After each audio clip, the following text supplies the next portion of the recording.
Hey there, fellow adventurer. Get ready, because we're diving deep into the heart of the Italian Dolomites. And listen, this isn't just any travel chat, no way.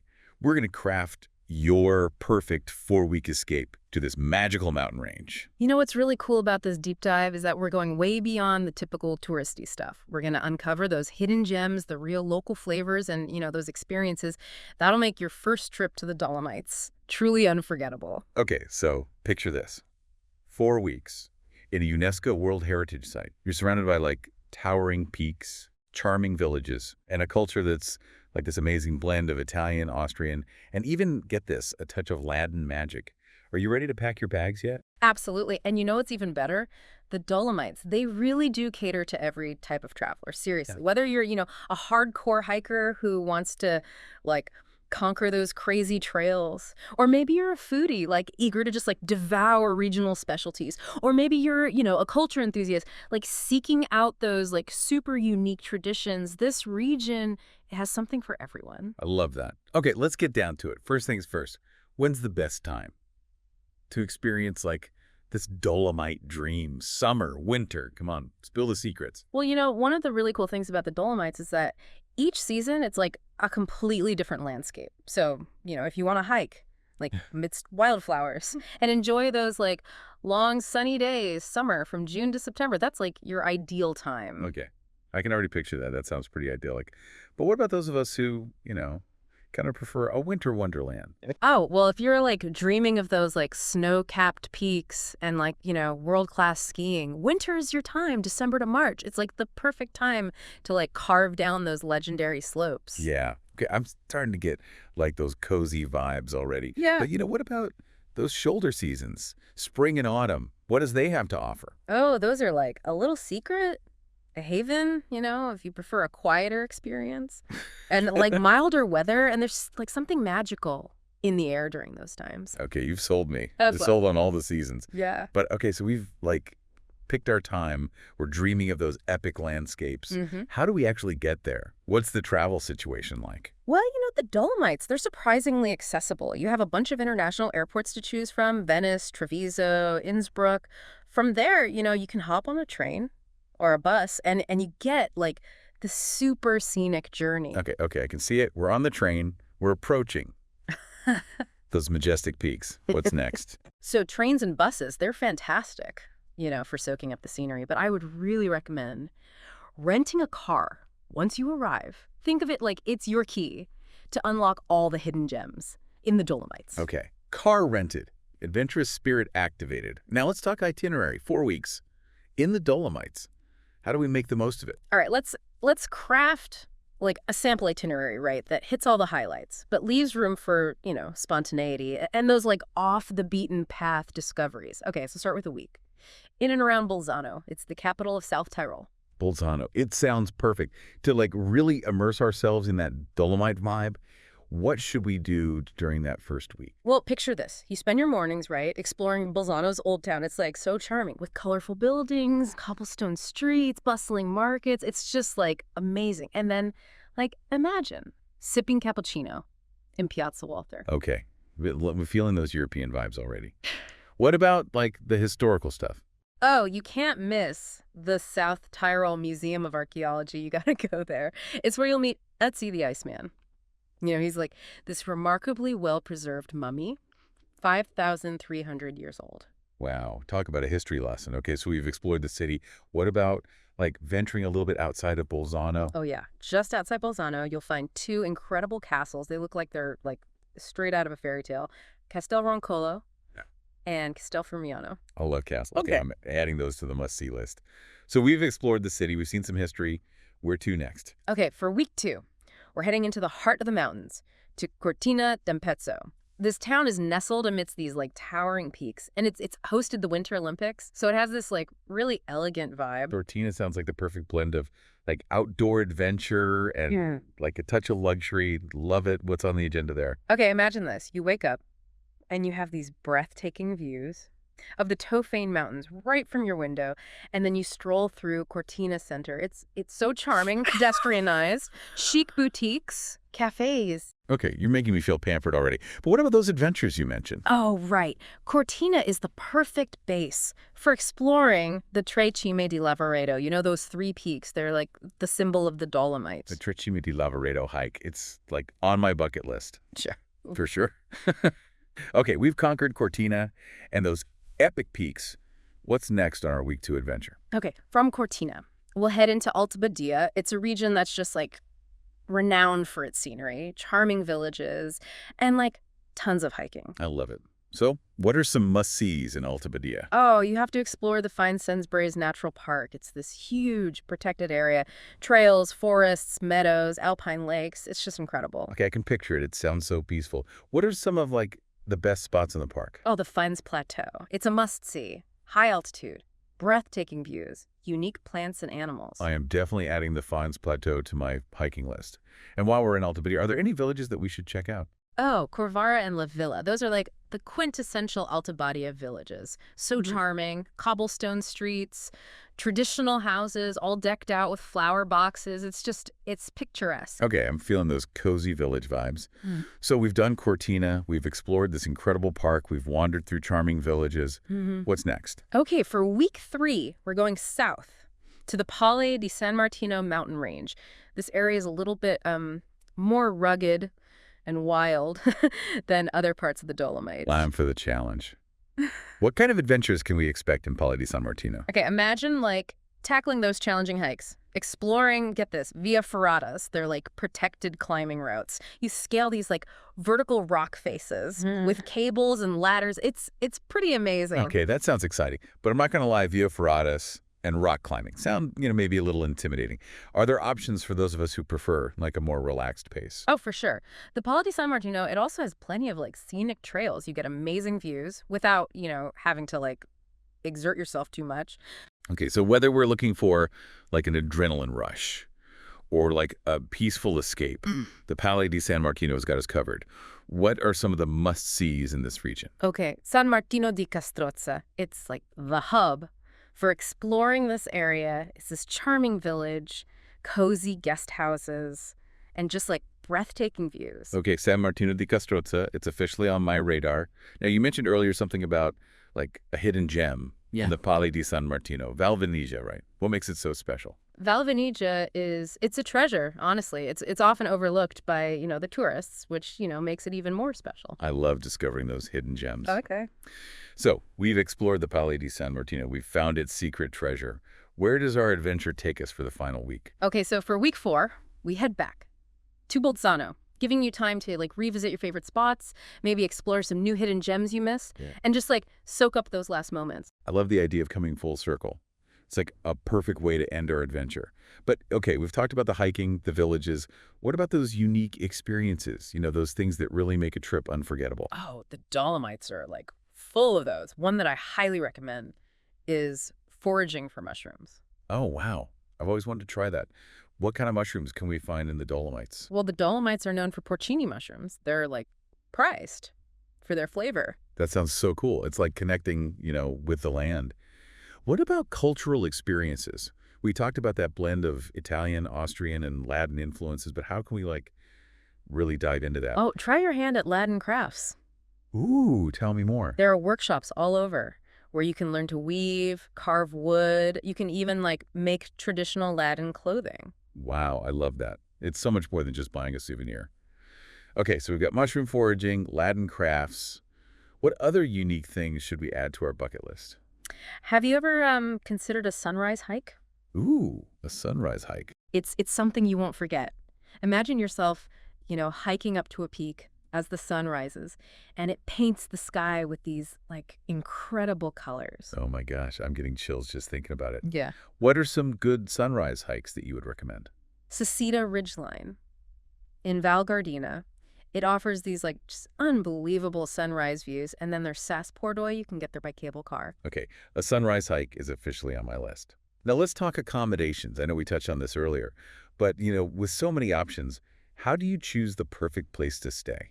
That's a great question. And, it really comes down to like your travel style. Yeah. And what you really want to get out of this trip. Do you want like luxury? Imagine yourself like in a spa, gourmet meals, waking up to like those incredible views Yeah. from a private balcony. Or maybe you want something a little more authentic. I love the idea of luxury, but I also value those authentic experiences, connecting with locals. Well, if that's what you're after, then those family-run guest houses, they're like the perfect option. Yeah. And, what about those of us who are looking for a real escape, into nature? A chance to disconnect, embrace, the simplicity of mountain life. Then mountain refuges are like calling your name. They offer this unique and often really budget-friendly way to truly immerse yourself in the Dolomites. Okay. So it sounds like it's all about finding that balance between comfort, our budget, and the type of experience that we're really looking for. What are some other things that we should consider when we're choosing our accommodations? Okay, location. Location is everything. You want to be in the heart of it all, close to the shops, restaurants, attractions. Then a town center location is perfect. And what about the views? We are going to the Dolomites. I can't imagine not waking up to those incredible peaks. Ah, the views. If you want those panoramic vistas, then look for places with balconies, terraces, those big windows that really showcase the views. Okay, that sounds amazing. Now, what about those practical things? What kind of amenities should we look for? Okay, so some key things are breakfast, Wi-Fi, parking, and, laundry facilities. It makes a big difference, trust me. And what if we're traveling with family or a group? Okay, look for places that have family rooms, connecting rooms, or even apartments with kitchenettes. Okay, so it's all about doing your research and finding the perfect fit for our needs and preferences. Now, let's talk about getting around. I know we talked about renting a car, but I'm sure there are other options, right? Yeah, the Dolomites, they're famous for their well-developed public transportation system, and of course those iconic cable cars. Okay, let's break down those transportation options. Cable cars first. Mhm. I mean, come on, soaring through the air, surrounded by those peaks. What are some must-do cable car experiences in the Dolomites? The Dolomites, they practically invented cable cars. No, but seriously, they're amazing. They offer these breathtaking views, and they take you to some of the most incredible hiking trails. You have to absolutely experience the cable car up to Sisita. It's in Val Gardena. Oh yeah, I've seen pictures of Sisita. It's those jagged peaks rising above the meadows. Even better in person, I promise. And then there's the cable car ride up to Lagazzo. Okay, Lagazzo, it's added to the list. Yeah. But okay, what about those of us who prefer a little more ground beneath our feet? What are some great hiking options that offer similar views? Oh, well, the Dolomites are a hiker's paradise. Trails for everyone. From easy walks to serious climbs.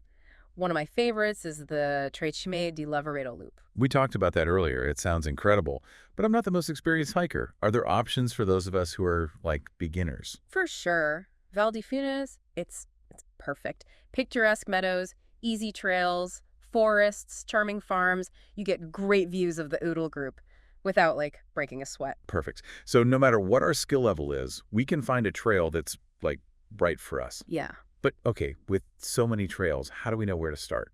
Well, there are tons of resources. You can find maps online, or you can check with the local tourist offices, or even hiking guides. Great tips. Now let's talk about buses. I know buses might not sound super exciting, but I'm sure they have their advantages, right? Oh, yeah. Buses are great. They're super convenient. They connect most of the towns and villages. So even without a car, we can still explore a lot. Absolutely. And the buses, they often take these really scenic routes. So you get those amazing views while you're traveling. I love that. Okay, so we've got cable cars, we've got hiking trails, we've got buses.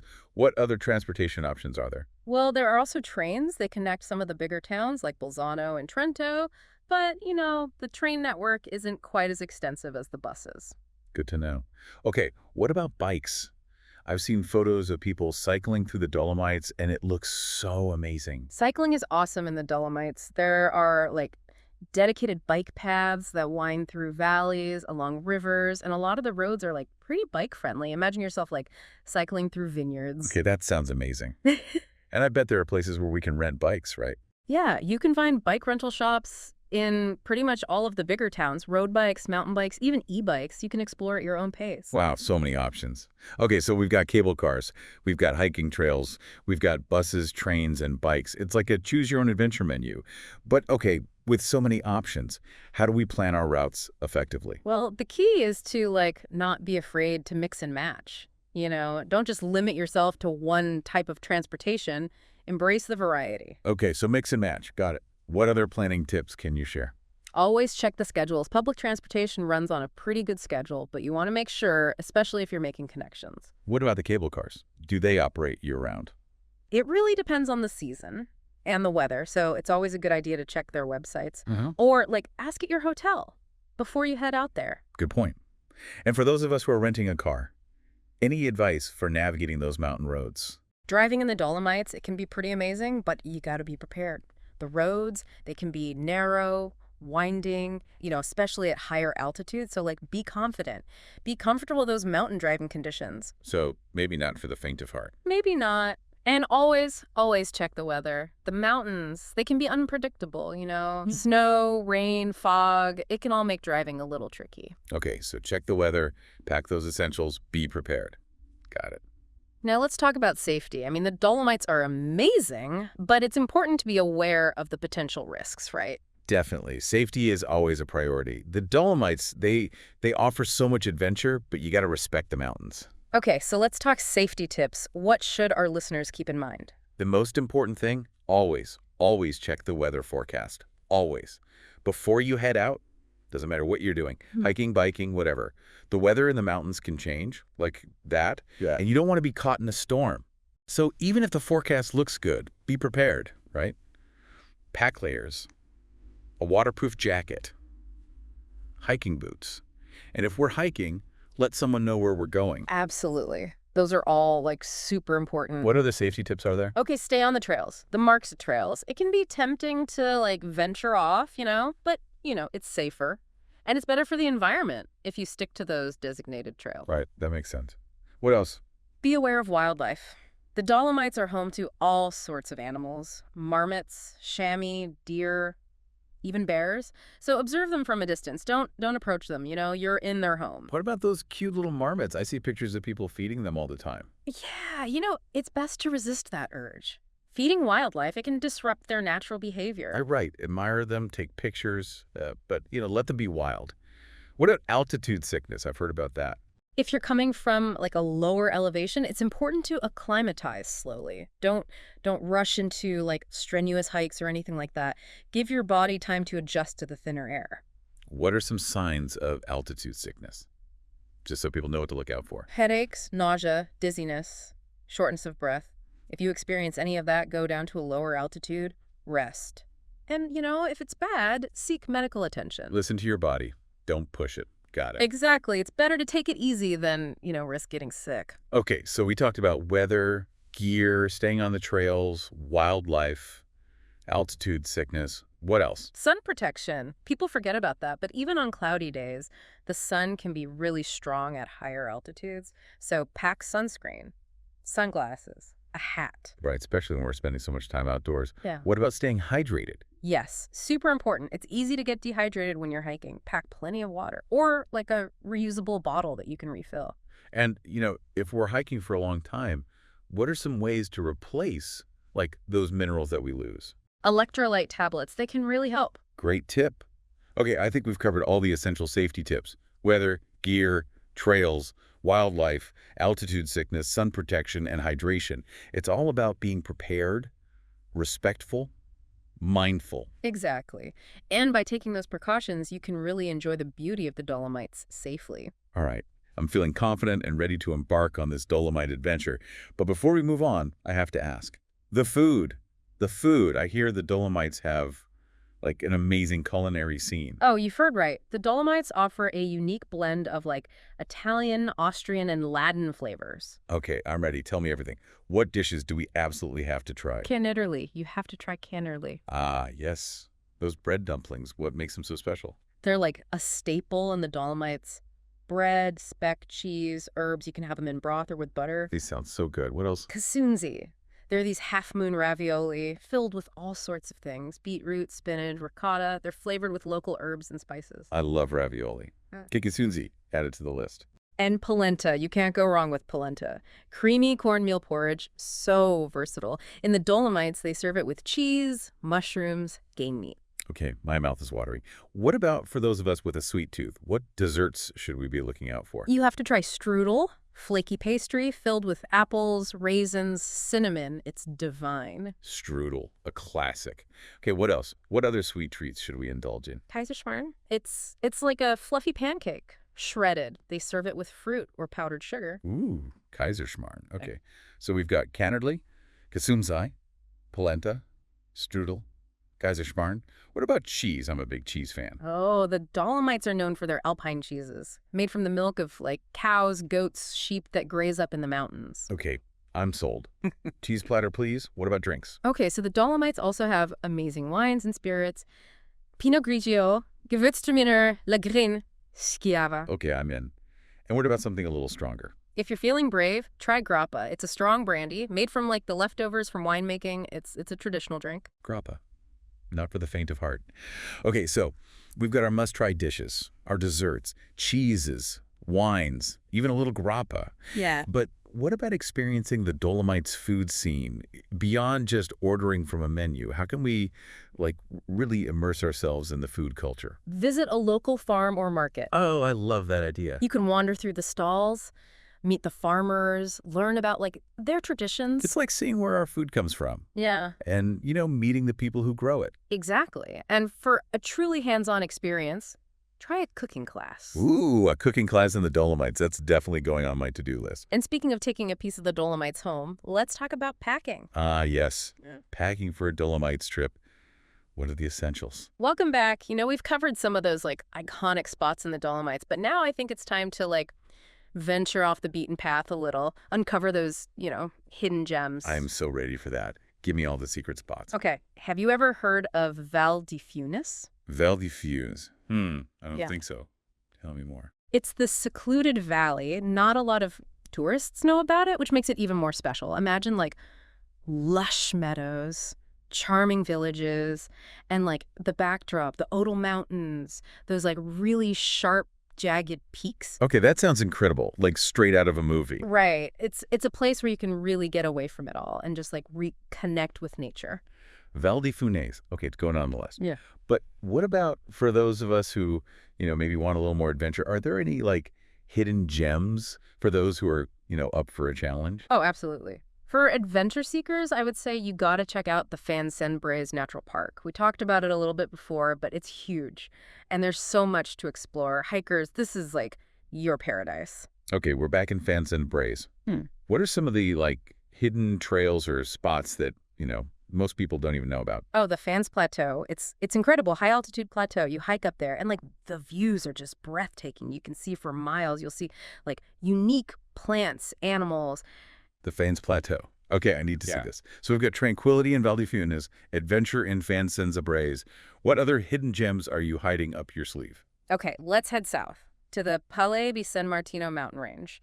This area's, well, it's a little more wild than some of the other parts of the Dolomites. I'm ready for wild. What kind of adventures are we talking about? This is like the place to go for, serious outdoor enthusiasts. Challenging hikes via ferratas, those protected climbing routes where you're like scaling vertical rock faces with cables and ladders. It's pretty intense. And, if you're really feeling adventurous, you can even do some rock climbing.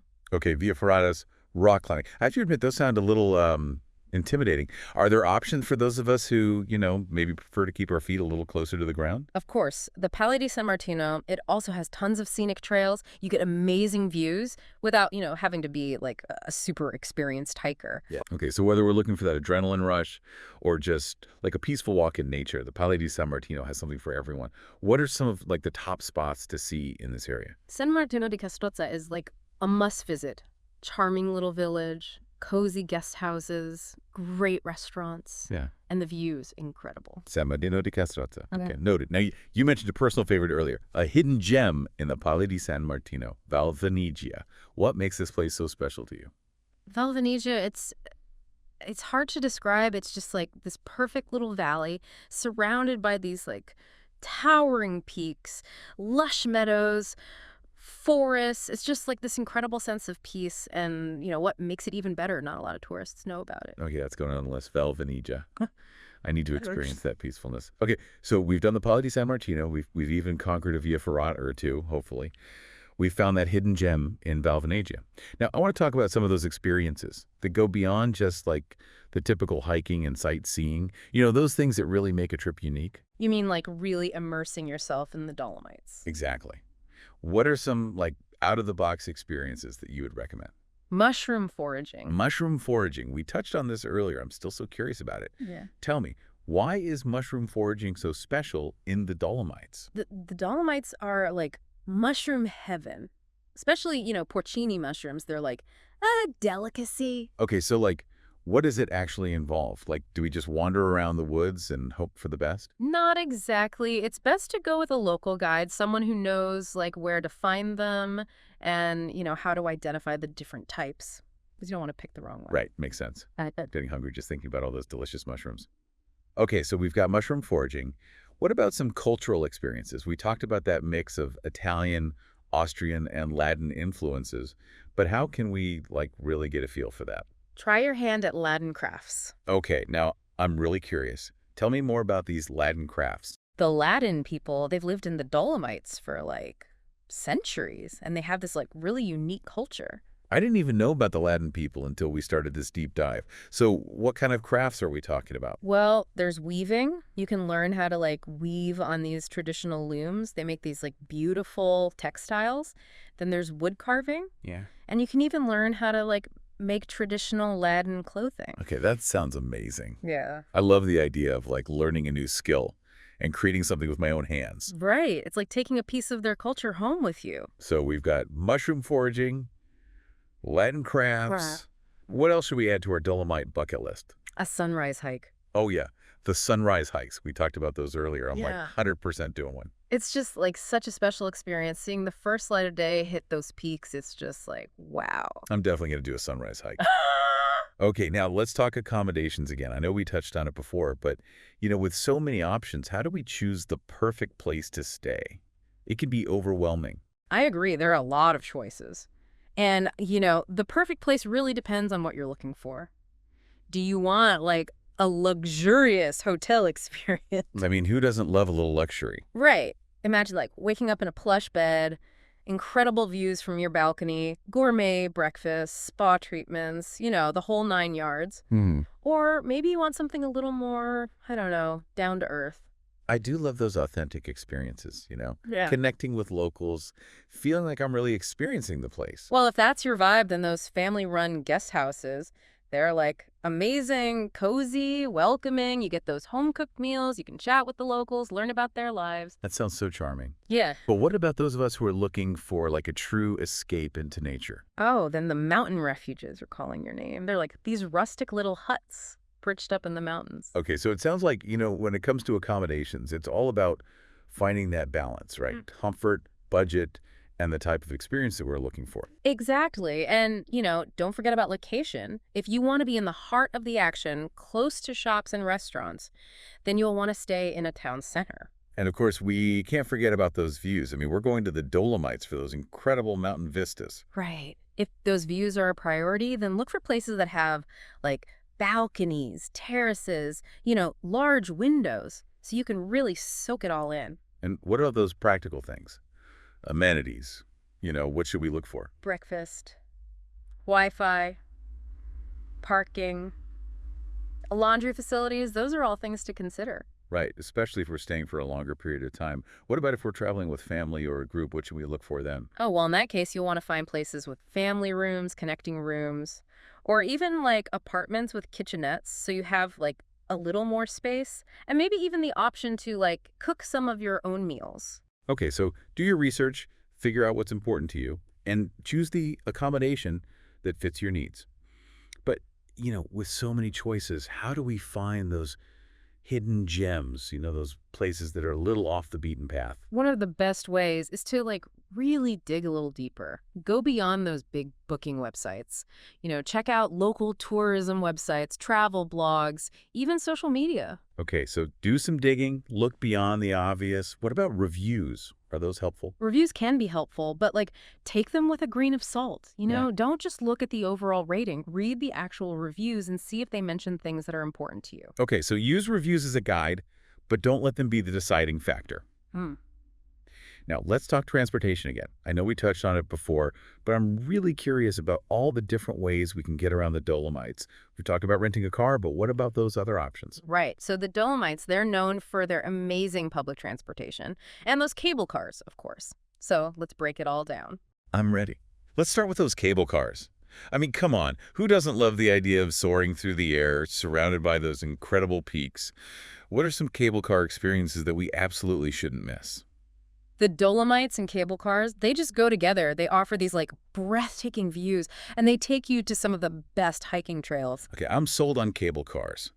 Give me some recommendations. What are some must-do cable car experiences? Oh, the cable car up to Sisita. It's in Val Gardena. You've got to do that one. I've seen pictures of Sisita, and it looks absolutely stunning. Oh. What's so special about the cable car ride there? It's not just the destination, it's the journey, too. Imagine floating above the valley, those jagged peaks of the Odal group just coming into view, and then when you get to the top, those panoramic views. It's just incredible. Okay, Sisita is at the top of my list. What other cable car experiences should we consider? The cable car ride up to Lagazway, that's another one that you won't forget. It takes you up to this high-altitude plateau. And the views, wow. Lagazway. Okay, added to the list. I can't wait to experience those views. But, what about those of us who prefer to, keep our feet a little more grounded? Are there hiking trails that offer those, wow factor views without having to, dangle from a cable car? The Dolomites are full of amazing hiking trails. Trails for every level, from easy strolls to, challenging climbs. The Tracima di Lavaredo Loop, that's a classic. We talked about that earlier. It does sound incredible, but I'm not going to lie, I'm not the most experienced hiker. What about those of us who are, beginners? Where should we start? If you're looking for, an easier hike with amazing views, I recommend Val de Funes. Gentle trails, meadows, forests. You get great views of the Odal group without having to, work too hard. Okay, so no matter what our hiking experience is, we can find a trail that's right for us. But with so many trails to choose from, how do we even begin to choose? There are tons of resources. You can find trail maps online or check with the local tourist offices. They'll have tons of information. Or you can even go on a guided hike. Guided hikes. That's a great idea. Especially, if you're not familiar with the area. Okay, now let's talk about maybe not the most glamorous mode of transportation, but definitely a practical one. Buses. Buses in the Dolomites, they're actually pretty great. They connect most of the towns and villages, and they're super affordable. So even without a car, we can still get around pretty easily. What are some tips for using the bus system in the Dolomites? It's pretty straightforward. You can find schedules online, at tourist offices, at the bus stations. The buses are clean, comfortable, and a lot of the routes are really scenic. Okay, so we get those amazing views even while we're on the bus. Exactly. And plus the buses are a great way to relax and enjoy the scenery. Let someone else do the driving for a change. So we've got cable cars, we've got hiking trails, we've got buses. Are there any other transportation options? There are also trains. They connect some of the bigger towns, but the train network isn't quite as extensive as the bus network. Okay, so trains are an option, but maybe not for every destination. What about bikes? I've seen so many pictures of people cycling through the Dolomites, and it looks so amazing. Oh yeah, cycling in the Dolomites is a dream. Dedicated bike paths, bike-friendly roads. You can ride through vineyards, along rivers, with those incredible mountains as your backdrop. It's really special. Okay, now I'm picturing myself cycling through those vineyards. Sounds amazing. I bet there are places where we can rent bikes, right? Oh, for sure. You can find bike rental shops in pretty much all the bigger towns. Road bikes, mountain bikes, even e-bikes. You can explore at your own pace. Wow, so many options. Okay, so we've got cable cars, hiking trails, buses, trains, bikes. It's like a transportation playground. But okay, with so many choices, how do we even begin to plan our routes? It can be a little overwhelming. The key is to be flexible and, don't be afraid to use a combination of transportation methods. So mix and match. Exactly. And, another important tip is to always check the schedules in advance. What about cable car schedules? Do they run year-round? It depends on the season, the weather. So always double check before you head out. Good advice. And what about those of us who are renting a car? Any tips for navigating those Dolomite roads? Driving in the Dolomites is amazing, but, the roads can be narrow, winding, especially at higher altitudes. So be confident and always check the weather conditions because they can change quickly. So be prepared, be aware, be a confident driver. Exactly. Okay, now let's talk safety. We've touched on it a little bit, but, the Dolomites, they're a playground for adventurers. Yep. But we need to be aware of the risks, right? Absolutely. Safety first. Always. The Dolomites are incredible, but you gotta respect the mountains. So let's talk safety tips. What are some essential things our listeners should keep in mind? Always, always check the weather forecast. No matter what you're doing, hiking, biking, whatever, the weather in the mountains can change so quickly, so be prepared for anything. So even if it looks like a beautiful sunny day, pack those layers, right? A waterproof jacket, hiking boots. Exactly. And if you're going hiking, let someone know where you're going, when you expect to be back, just in case. Okay, so those are like the basics. What other safety tips should we keep in mind? Stay on the trails, those marked trails. It can be tempting to explore off the beaten path, but for your safety and for the environment, stick to the trails. Okay, that makes sense. And be aware of wildlife. The Dolomites are full of animals, marmots, chamois, deer, even bear. Okay, bears, noted. Don't approach them. Observe them from a distance. And what about those adorable little marmots? I see so many pictures of people feeding them. Is that okay? It's best not to feed any wildlife, really. Okay, admire them, take pictures, but no feeding. Got it. What about altitude sickness? Ah, yes. If you're coming from a lower altitude, it's important to acclimatize gradually. Don't rush into those strenuous hikes right away. What are some signs of altitude sickness? Just so people know what to look out for. Headaches, nausea, dizziness, shortness of breath. If you experience any of those, descend to a lower altitude. Rest. Okay, so basically listen to your body. Exactly. Don't push yourself too hard. All right, we've covered weather, gear, trails, wildlife, and altitude sickness. What else? Sun protection. It's so important. The sun can be really intense at higher altitudes. Okay, so pack that sunscreen, those sunglasses, a hat. Exactly. And stay hydrated. Hydration. Super important, especially when you're hiking and being active. Right. Pack plenty of water or a reusable bottle that you can refill. Okay, I think we've covered all the essential safety tips. Weather, gear, trails, wildlife, altitude sickness, sun protection, hydration. It's all about being prepared and respecting the mountains. You got it. Now let's talk about something a little more fun. Photography. The Dolomites are like a photographer's dream, right? Those landscapes, those mountains, the villages. Oh, absolutely. The light in the Dolomites is just magical. Okay, so give us some tips. How do we capture the beauty of the Dolomites on camera? First of all, bring a camera you're comfortable using. It doesn't have to be the fanciest camera in the world, as long as you know how to use it. So it's more about skill and comfort than fancy equipment. Exactly. And don't forget extra batteries and memory cards. You don't want to miss out on capturing something amazing because your camera died. I've been there, done that. What other photography tips do you have? Experiment with different compositions. The Dolomites offer so much variety, mountains, valleys, forests. So move around, try different angles, get creative. Don't be afraid to get those unique shots. Right. And take advantage of the golden hour. That's the hour after sunrise and the hour before sunset. Yeah, since you get that really beautiful, warm light. Exactly. And if you want something a little moodier, the blue hour is great too. It's right before sunrise and right after sunset. So we've got the golden hour and the blue hour. Any other tips for capturing those amazing Dolomite moments? Don't just focus on the big picture. Yeah. Look for the details too. The wildflowers, the rustic huts. I love those little details. They can be so evocative. Okay, so capture the big picture and those little moments that make the Dolomites so special. Now let's talk about something that's always a consideration when we're planning a trip. Budget. How do we experience the Dolomites without spending a fortune? Traveling on a budget doesn't mean you have to sacrifice those incredible experiences. It's just about being smart and making choices that, align with your priorities. Okay, I like that. So how do we do it? How do we experience the Dolomites without breaking the bank. One of the best ways is to travel during the shoulder seasons, spring and autumn. Yes, the shoulder seasons. They offer like this perfect balance between, the crowds and prices of peak season and the, sometimes extreme weather of winter. So milder weather, fewer crowds, and cheaper prices. What's not to love? Mm. But what if, we really want to experience the Dolomites during peak season? Are there ways to save money even then? Absolutely. One of the best tips is to be a little more adventurous with your accommodations. Okay, so what are some budget-friendly options? Instead of those fancy hotels, try family-run guest houses, hostels, even campsites. I love the idea of a guest house. It's so much more personal. Right. And I bet it's a lot cheaper. What about food?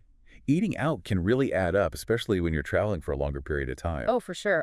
One of the best ways to save money on food is to really embrace the local culture. Okay, I'm listening. Tell me more. So, one of the best ways to eat affordably in the Dolomites is to skip those fancy tourist traps, and check out those local spots, the trattorias, osterias. You'll find some amazing food at way brain prices. Yeah, and so much more authentic, right? Exactly. And for lunch, pack a picnic. There are so many beautiful spots where you can just sit down, enjoy the views, and have a delicious meal. I love that idea. A picnic in the Dolomites. Okay, what other budget-friendly tips do you have? Take advantage of the free stuff. Hiking, exploring nature. Those are all free. And those are often the best experiences, right? Connecting with nature, soaking in those incredible views. No, exactly. The Dolomites offer so much, even if you're on a budget. I love that. Okay, I'm feeling inspired. Yeah. And ready to plan my own Dolomite adventure. We've covered so much in this deep dive. Those iconic peaks, those hidden gems, the activities, the food. It's been a journey. And, the Dolomites, they're more than just a destination. They're an experience, a feeling. A state of mind almost. Exactly. It's a place where you can, reconnect with nature, challenge yourself, discover those hidden places, and create memories. So go forth, fellow adventurers. Explore the Dolomites. And until next time, keep dreaming, keep exploring, and keep that adventurous spirit alive.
Mm-hmm.